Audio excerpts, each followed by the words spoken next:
I think couch flipping is one thing that we want to talk about here because I get so many questions from people. How can I increase my income? Specifically, college students or younger people. And I think couch flipping is one of the coolest things that they could do. So, how did you actually get started? I know you had your first couch and you were looking at it, and you figured out you could flip that thing. So, how did you actually get started, and how did you haul these couches around? Yeah, so, it started, like I said, with me in the apartment, just kind of looking at these couches and, furniture items that I just bought on Craigslist. And at the time, too, before I even started couch flipping, I was actually substitute teaching. And I don't really tell people this part of the story because, I don't know, it just never really comes up. But I remember substitute teaching for $90 a day. And as I had this idea of couch flipping, I'm sitting there talking to the kids and substitute teaching, being a terrible sub, by the way. And I'm like, dude, I know I could make more than $90 a day if I just bought one item. I guarantee it. Like, it's so easy. And I just had the revelation. Like, that week, I said, I'm done. I am not substitute teaching anymore. The moment I flip one couch and I prove that I'm right, I'm going all in on this. And so, that very first couch, I remember I found one. I borrowed someone's truck, and I was like, let's just pick up this couch. We'll go put it in my apartment, and let's see if we can sell it. And I ended up selling it a few days later. I made over $100, and I was like, okay, I'm done subbing, because that took me literally like 1 hour to go find the deal and go get it versus 6 hours of sitting in this classroom and, not being able to do it.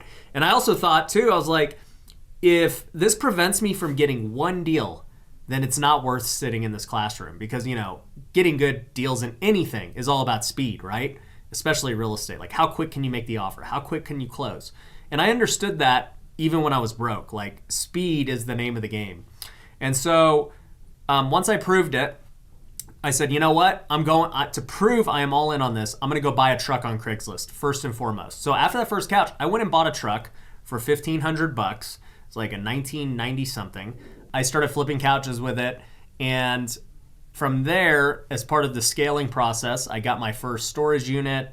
I used that truck, and after a couple of months, I was making good money. I had made like $2,000 the first month, and then $3,000, and then $4,000. I'm like, okay, this is like an actual thing, and I decided that I was going to trade in that truck, trade in my car that I had. I had a Mazda 6, and I was like, I need to get a truck that I can drive every day that's nice. So sold the Mazda 6, sold the truck, bought a 2004 Toyota Tundra, and that was what I drove for a couple of years while I was doing it. That is awesome. So, couches are obviously a really big item. So, how did you store these things? Did you keep them in your living room, or where did you put them? Yeah, so starting out, my wife, thankfully, she supported me. I'd put a couple of couches in the apartment. There was no way to walk. It was just like there.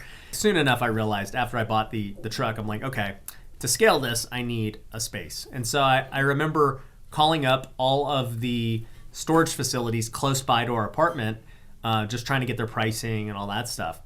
And I think at the time, it was like $100 for a month. Like, that was the special. And then it would go up to like $150.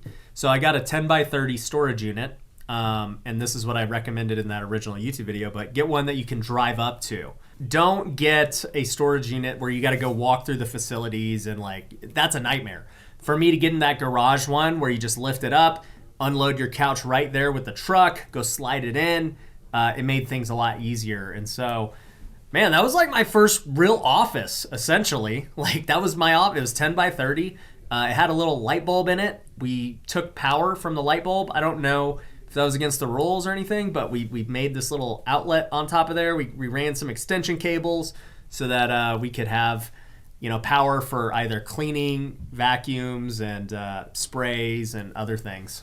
That's awesome. And I think I saw another YouTube video where you were coaching somebody else and showing how you laid the power and stuff in there, which was really cool to see. So I definitely want everybody to go check that out. So after you started doing this, what was your average monthly net profit when you started to kind of get good at this and doing it for a specific period of time? Yeah, so when I first started, like I said, I was making like 2,000.